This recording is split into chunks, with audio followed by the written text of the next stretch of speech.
Rungis, l'activité a repris à 80%.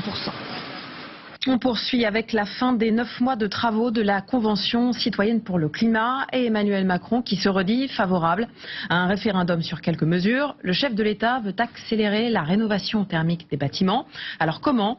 Reportage sur un dispositif qui accompagne les propriétaires qui veulent se lancer dans ce genre de travaux. Françoise Vallet avec Noé Salem. Dans cette maison, une dizaine d'artisans est à l'œuvre. Double vitrage, isolation des sols, des murs, pose d'une ventilation, d'une chaudière à condensation. Voilà, garantie 50 ans. Ces artisans sont formés pour travailler ensemble sur la rénovation énergétique globale des maisons. C'est le principe du dispositif Doremi. Ce qui serait bien, c'est savoir quand est-ce que tu serais OK pour le chauffage, pour qu'on puisse débarrasser au niveau du planning. C'est pas chacun pour soi, c'est une équipe et c'est beaucoup plus agréable pour tout le monde.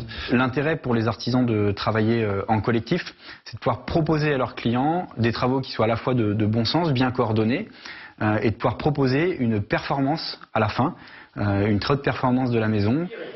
Le groupe désigne un pilote de chantier afin de simplifier la vie du client. Du coup, il n'a pas besoin de coordonner son chantier lui-même, donc de courir après l'électricien, après le plombier, après l'isolateur, le plaquiste, les joints, la peinture, dans quel sens je vais.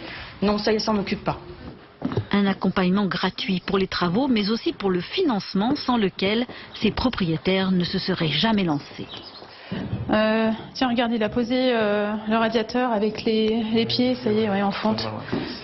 C'est rassurant. Quand il y a quelque chose qui ne va pas, quand on demande certaines aides et que ça bloque, ça prend du temps, eh ben on peut appeler, il nous aide, il nous accompagne, on n'est jamais tout seul. Fini le parcours du combattant. Ici à Valence, tous les organismes d'aide sont au même endroit. L'agglomération supervise le dispositif qui contribue au développement économique du territoire.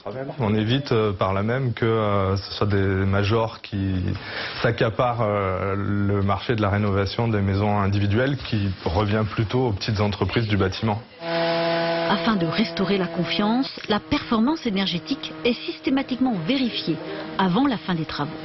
Pour cette maison de 1959, sans aucune isolation, les factures de gaz étaient à plus de 2 000 € par an.